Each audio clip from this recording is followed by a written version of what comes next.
अगले 2 मिनट में मैं आपको इलेक्ट्रिक मोटर के वे प्रिंसिपल को समझाऊंगा जो आपको स्कूल में आज तक समझ नहीं आया। दो मैग्नेट्स को पास में रखो।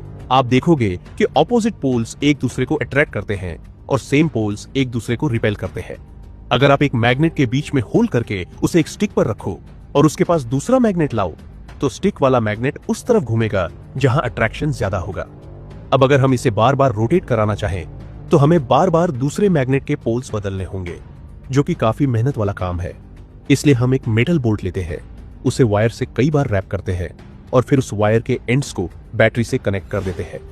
जब करंट फ्लो करता है तो वायर के चारों ओर मैग्नेटिक फील्ड बनता है और बोल्ट एक इलेक्ट्रोमैग्नेट में बदल जाता है।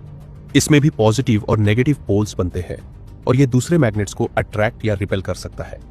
अब अगर हम बैटरी की डायरेक्शन बदले तो बोल्ट के मैग्नेटिक पोल्स भी चेंज हो जाते हैं।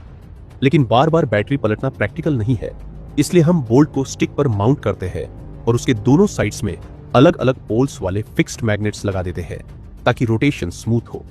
अब बोल्ट लगातार घूम सकता है, लेकिन हमें वायर की करंट डायरेक्शन बदलनी पड़ती है। इस प्रॉब्लम को सॉल्व करने के लिए हम एक कम्यूटेटर लगाते हैं। हम बोल्ट की जगह मेटल आर्मेचर लेते हैं और उस पर गैप वाला कम्यूटेटर लगाते हैं। फिर कम्यूटेटर के दोनों साइड्स में ब्रश लगाए जाते हैं जो वायर्स से कनेक्टेड रहते हैं। जब हम करंट ऑन करते हैं तो यह ब्रश से होता हुआ आर्मेचर में जाता है। आर्मेचर एक इलेक्ट्रोमैग्नेट बनकर घूमने लगता है। जैसे ही कम्यूटेटर रोटेट करता है, ब्रश के टच पॉइंट्स बदलते हैं और करंट की डायरेक्शन भी रिवर्स हो जाती है, जिससे मैग्नेटिक पोल्स भी चेंज हो जाते हैं। इससे बिना वायर्स को मैन्युअली उलटे किए मोटर लगातार घूमती रहती है। अब अगर हम एक और आर्मेचर सर्किट जोड़ दें तो मोटर और तेज घूमेगी। थ्योरी यह है कि जितने ज्यादा आर्मेचर सर्किट्स होंगे, मोटर उतनी तेजी से स्पिन करेगी। इस घूमने की ताकत को टॉर्क कहा जाता है। अंत में हम मेटल आर्मेचर की जगह मल्टीपल आर्मेचर कॉइल्स यूज करते हैं, जिससे मैग्नेटिक फोर्स और स्ट्रॉन्ग हो जाता है। इस तरह एक पूरी डीसी मोटर बन जाती है। ये इलेक्ट्रिक टूथब्रश और फैन जैसे डिवाइसेस को चला सकती है और यहां तक कि इलेक्ट्रिक व्हीकल्स को भी पावर दे सकती है।